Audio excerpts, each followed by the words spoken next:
A fairy tale has two things in common. There's a dark forest and a dark moment. How you handle that dark forest, how you handle that dark moment determines everything. You want to know the people that go from good to great to unstoppable? They didn't run from that dark moment. They don't think about that dark moment as they get older, but they never forget. And when you never forget, that internal fire never goes out. It never, never goes out.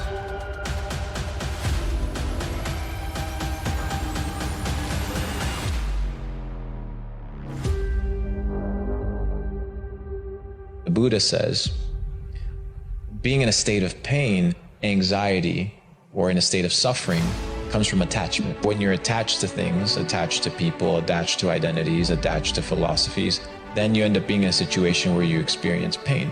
But you don't have to experience suffering if you live in a state of no expectation, where you're just living life, taking it day by day, step by step, and enjoying yourself.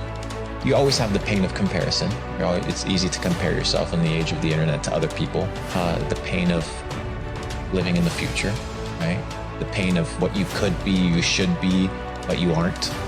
You can liberate yourself from a lot of these things by living in the present moment, by being here right now.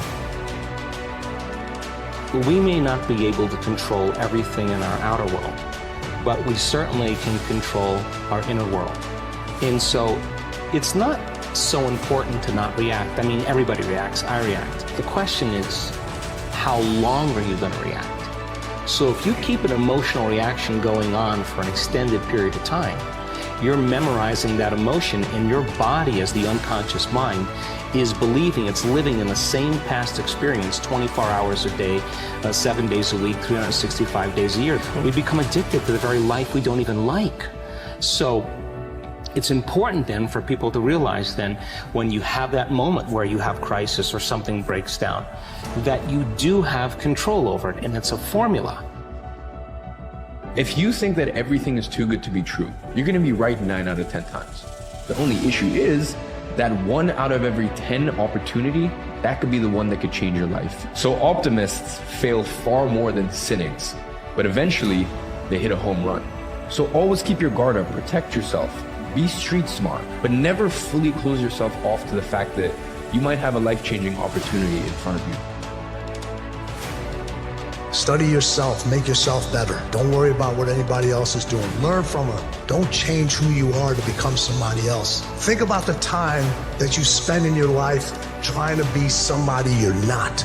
If you put that time and effort and energy into being who you were and who you are, how much farther along would you be in life? 6 months. You got 6 months left in the year. Why don't you take those 6 months and donate that time to your future self? Why don't you commit to something that you're going to thank yourself for doing 6 months from today? Because when January 1st rolls around, you can either be 6 months closer to your goals, or you can be exactly where you are right now, if not a little further away. You can either get to January 1st and be so pissed off about what you did the previous 6 months that you feel like you have to change your whole personality with a whole list of resolutions, or you can get to January 1st and have things be going so well that you feel like you don't have to change anything at all. Go do something that's hard. Go try and accomplish something that's hard. You may win, you may lose, you may succeed, you may fail. I'll tell you what, you'll be better. If you avoid those things that are hard, if you don't accept that challenge, if you don't step up and step into that cold water, I can tell you this is not a good move. Just get up. Move towards that challenge, whatever that challenge is. And you may be successful, and you may not be successful, but you will be better.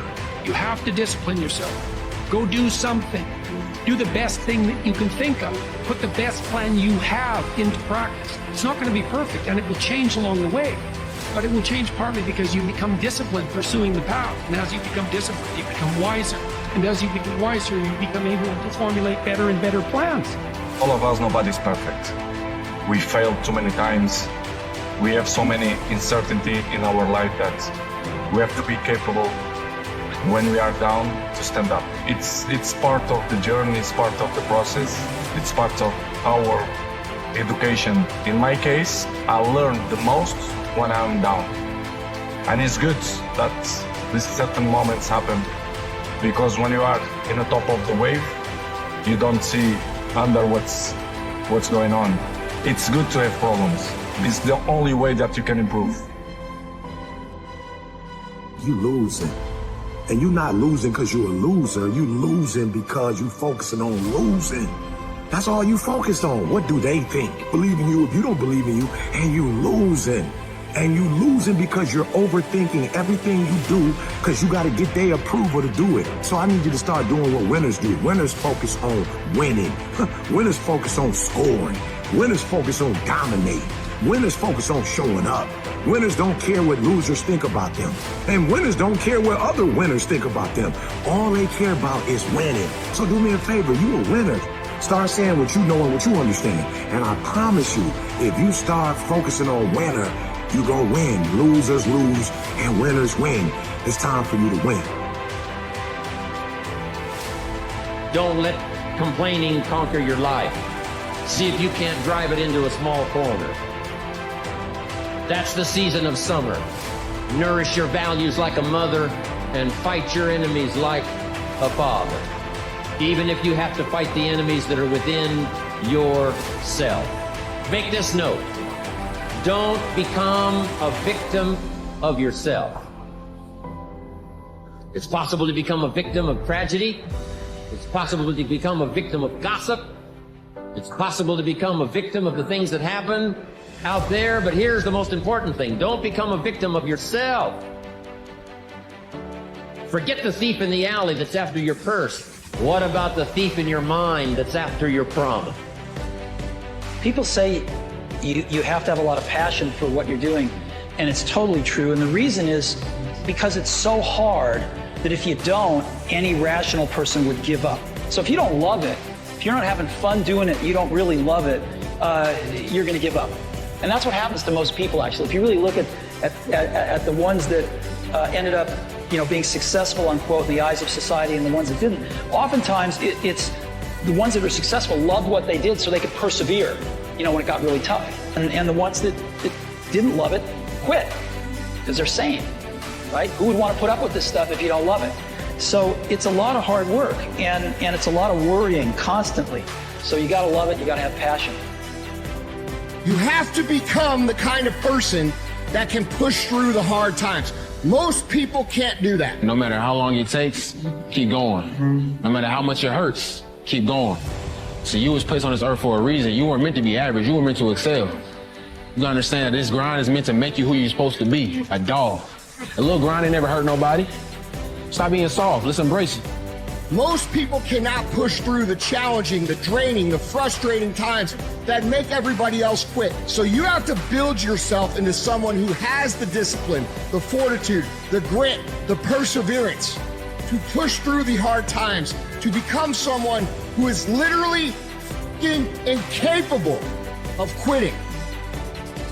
You need to look at yourself in the mirror and say, why are you only giving 50%? What's wrong with you?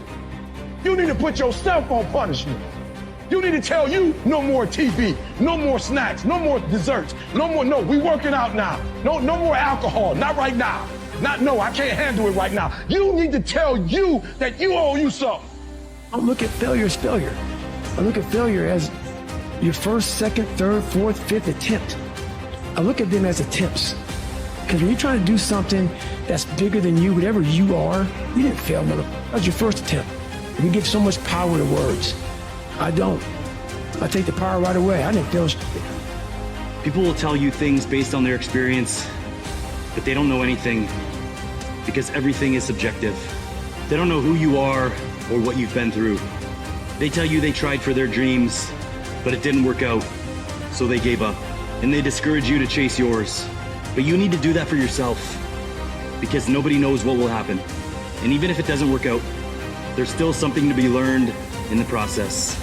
Stay true to yourself and do your thing.